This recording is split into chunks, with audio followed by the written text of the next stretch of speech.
Shalom, selamat malam. Perkenalkan, nama saya Jennifer Alfredo. Saya dari Prodi Teknik Mesin Universitas Negeri Manado. Di sini saya akan menjelaskan sedikit tentang semikonduktor tipe N dan tipe N, tipe P dan tipe N. Semikonduktor merupakan salah satu bagian dari panel surya.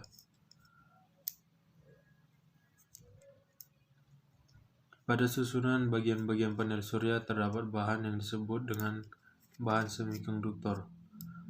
Bahan semikonduktor ini adalah bahan yang daya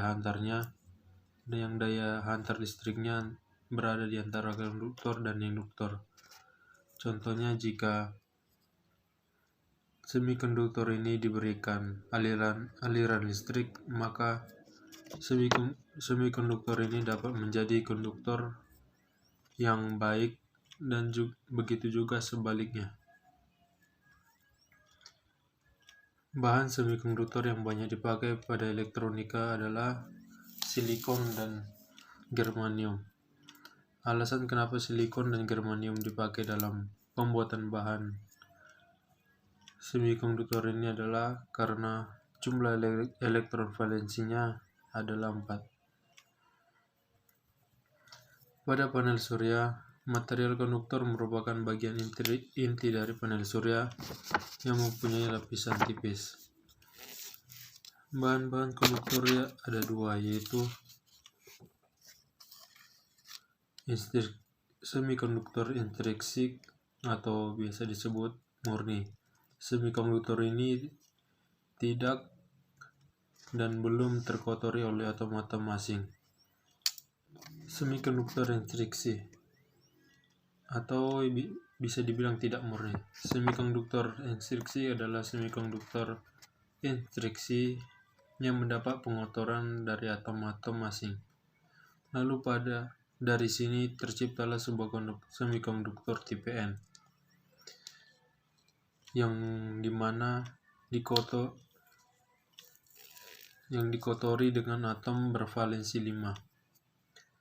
Konsentrasi pengotoran ini sangat kecil, dengan perbandingan atom pengotor atau atom asing dengan atom asli berkisar antara 1:100 juta atau 1:1 juta.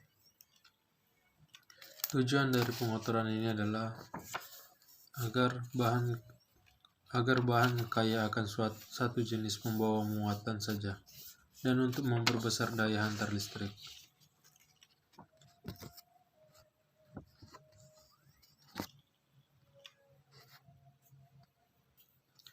Lalu yang kedua yaitu adalah semikonduktor tipe N, tipe P. Sama seperti tipe N, semikonduktor ini juga dikotori tetapi dengan atom asing yang bervalensi 3. Karena atom pengotor hanya bervalensi 3, maka hanya menyediakan 3 elektron dalam ikatan kovalen, sehingga ada kekosongan.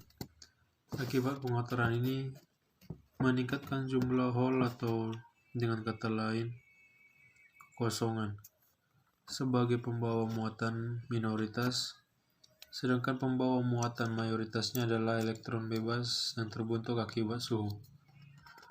Karena pembawa muatannya mayoritas hole, sedangkan hole bermuatan positif, maka semikonduktornya yang terbentuk disebut semikonduktor tipe P. Sekian pemaparan singkat tentang semikonduktor tipe P dan tipe N dari saya. Terima kasih.